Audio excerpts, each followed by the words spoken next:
Hai salam, hai semua, bersama pakar berkongsi ilmu kita. Kesehatan, kehidupan, inspirasi bersama. Hai salam, kita dengar dan fahami bersama. Hai salam.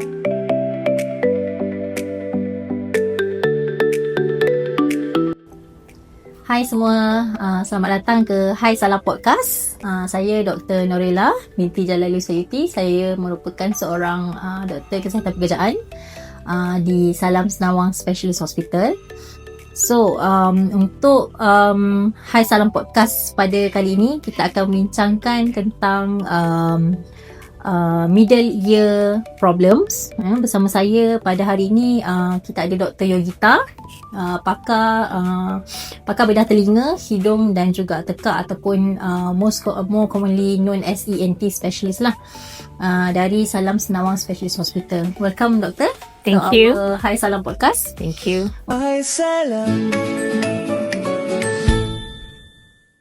Okay, so doktor, ramai yang sangka bila seseorang tu kurang memberi respon, terutama kanak-kanak lah, hanya kerana dia tidak memberi perhatian ataupun sengaja mengabaikan orang sekeliling lah. Tapi sebenarnya mungkin seseorang tu mempunyai masalah pendengaran yang boleh jadi punca lah kenapa dia tidak memberi respon. So doktor, coming to our topic today. So doktor, apa sebenarnya ataupun apakah yang dimaksudkan dengan masalah pendengaran middle ear ni? Okey, masalah pendengaran. Okey, masalah pendengaran ni kita ada dua lah. Satu dari segi masalah pendengaran telinga tengah. Yang lagi satu tu yang masalah pendengaran disebabkan oleh urat saraf pendengaran. Okey, masalah telinga tengah ni we consider as conductive hearing loss, and masalah pendengaran urat saraf is sensory neural hearing loss. Okay, so topik hari ni we are more focus on masalah telinga tengah.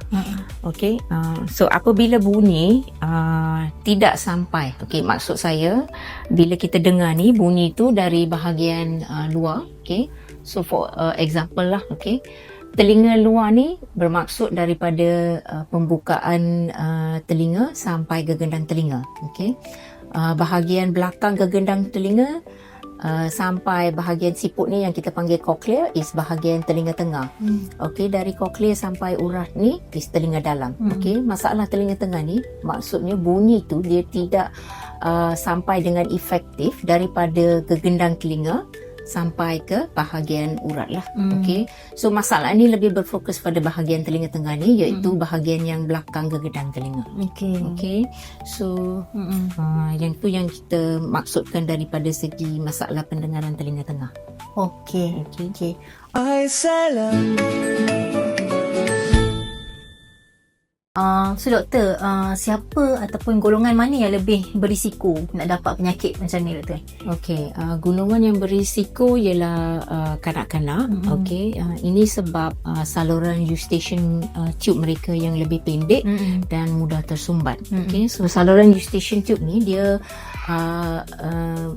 ada pada bahagian telinga tengah. Okey, so belakang gegendang telinga ni you can see yang ni yang kita panggil eustachian tube ni, dan eustachian tube ni dia buka pada bahagian belakang hidung. Okey, so kalau ada pesakit-pesakit yang mengalami masalah macam resdung ataupun alahan yang tidak terkawal macam selesema yang berpanjangan, dan kerap kali kalau mereka ada jangkitan telinga dengan kerap, okey, yang ni semua boleh menyebabkan tube ni, eustachian tube ni tidak berfungsi dengan efektif. So bila dia tidak berfungsi dengan efektif, dia akan macam kumpul cecair pada bahagian telinga tengah ni yang boleh menjejaskan pendengaran. Okey. Hai salam. Alright doktor, so tadi doktor ada sentuh sikit tentang block eustachian tube. So apa lagi simptom-simptom lain doktor yang berkaitan dengan middle ear problems ni? Okey, biasanya pesakit-pesakit dia akan komplain yang mereka ni kurang dengar. Okey, bukan langsung tak boleh dengar lah.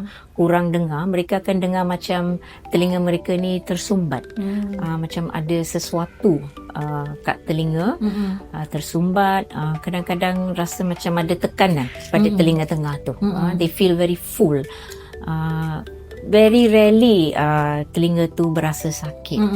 Lebih pada kurang dengar dan kebanyakannya dia akan komplain yang mereka rasa pendengaran tu berdengung. Okay. Alright. Ay salam. Boleh tak masalah ataupun simptom-simptom yang doktor cakap ni, boleh ke dia berlaku secara tiba-tiba, doktor? Tiba-tiba je dapat. Yes, Boleh lah. terutama sekali bila mereka ada jangkitan telinga. Dia memang tiba-tiba yang tu sakit, dan kebanyakan yang of course yang golongan yang terjejas ni pun kanak-kanak. Okey, yang lain tu biasanya disebabkan oleh resdung yang berpanjangan ataupun alahan yang tidak terkawal lah. Okay, alright. Thank you, doktor. So, from your opinion kan, doktor, why should orang kata orang awam lah kan, kenapa kita tak boleh ambil ringan dengan masalah middle ear problem ni, doktor? Okey, pendengaran ni dia penting untuk satu pertuturan, lagi satu untuk komunikasi, terutamanya pada golongan kanak-kanak. Kalau pendengaran ni terjejas, okey, kebanyakan kanak-kanak ni dia tidak dapat fokus di waktu sekolah.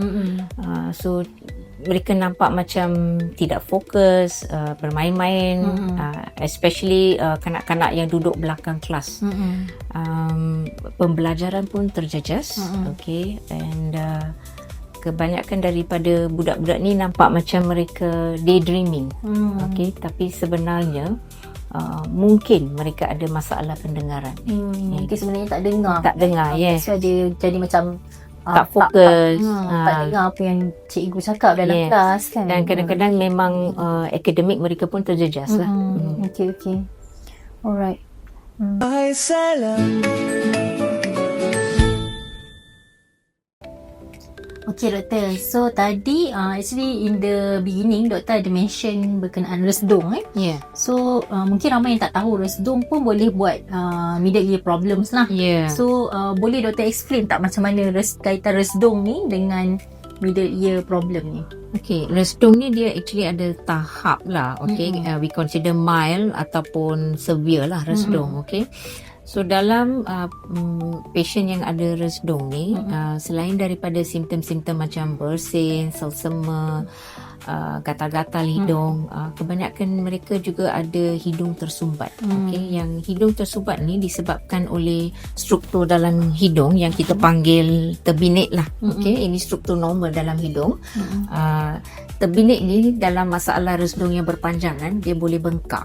Okay, so bengkak ni boleh, bengkak ni dia bukan depan saja. Okay, bila kita lihat inferior terbinik ni dia panjang sampai ke belakang hidung ni. Okay, dan tempat belakang hidung ni yang kita ada pembukaan tube eustachian tube ni. Okay, so disebabkan oleh bengkak ni dia boleh block pembukaan eustachian tube ni. Dan bila block eustachian tube, okay, bukan saja block, bahagian eustachian tube ni pun boleh bengkak. Okay, so eustachian tube ni fungsi dia tak efektif. So bila dia tak efektif, pengaliran udara ataupun tekanan udara pada bahagian telinga tengah ni dia terjejas. Dia tak equal dengan tekanan udara telinga luar.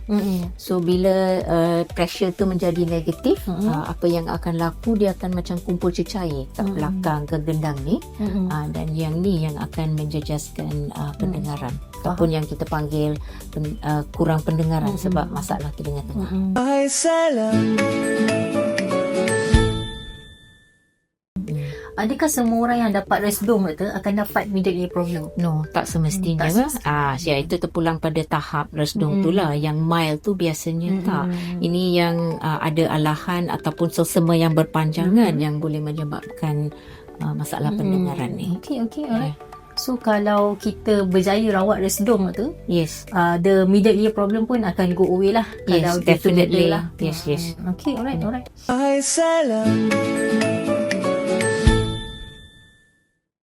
Okay, so kita akan masuk next topik, Doktor. Ya. So tadi in the beginning also Doktor ada sebut tentang cecair di dalam telinga tengah lah, middle ear fluid. So boleh tak Doktor explain sekali lagi what is the meaning of the fluid in the middle ear lah? Okey, fluid in the inner ear ialah pengumpulan cecair ke bahagian telinga tengah ni. So pengumpulan cecair ni boleh terjadi akibat jangkitan. Okey, dia boleh jadi acute jangkitan, ataupun kalau ada masalah-masalah kronik macam resdung ataupun selsema yang berpanjangan. Yang macam saya bagi tahu tadi, ini disebabkan oleh eustachian tube ni yang tidak berfungsi dengan efektif, yang boleh menyebabkan pengumpulan cecair. Okey. Hai salam. Alright. So kalau berlakunya keadaan ni Doktor, pesakit akan mendapat simptom seperti biasanya dia akan komplain kurang dengar, okey, ataupun tekanan dalam telinga. Yang sakit telinga tu biasanya kalau sekali dengan jangkitan, okey, acute jangkitan, mungkin mereka ada sakit telinga, tapi biasanya lebih pada kurang dengar dan tekanan dalam telinga. Okey.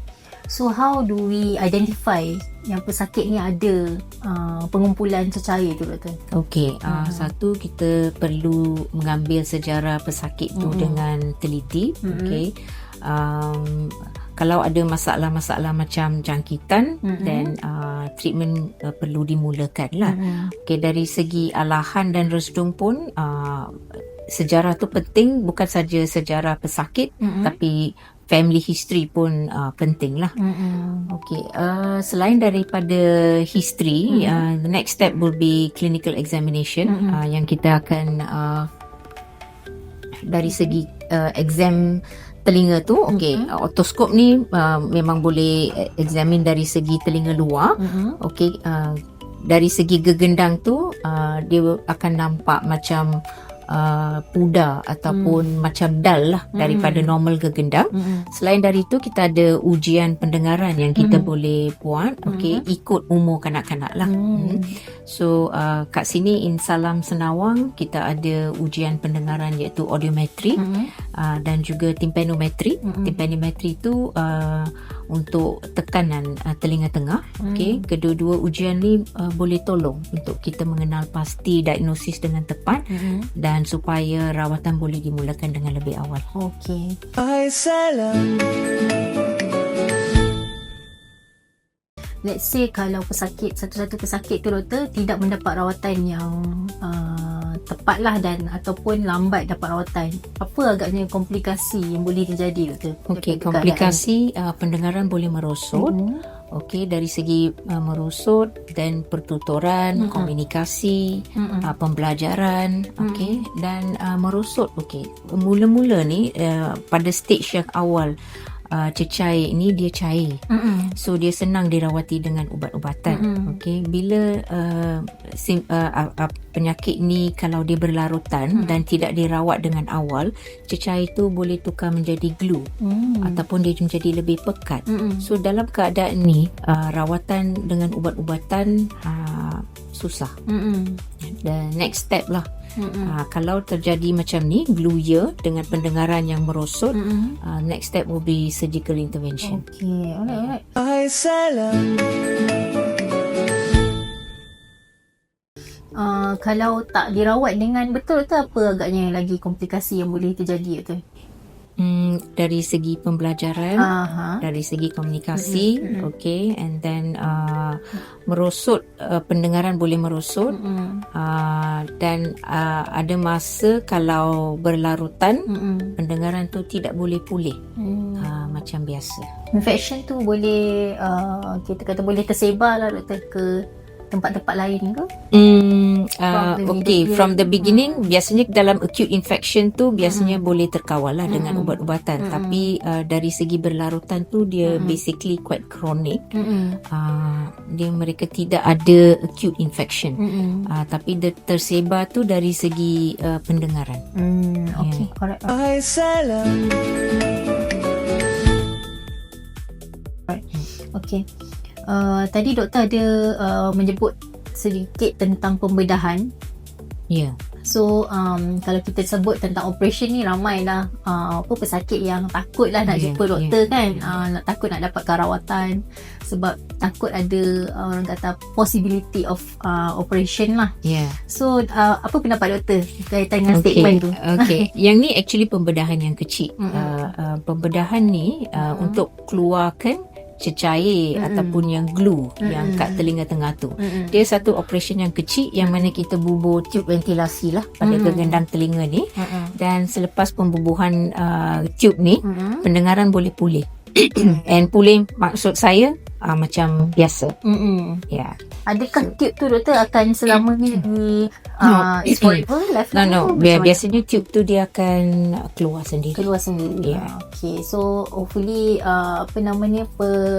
pendengar di luar sana tak takut lah nak jumpa doktor kan, ada masalah telinga. Sebabnya rawatan ada, kalau kata memerlukan operation sekalipun, dia bukan sesuatu yang besar. Betul, dia minor operation.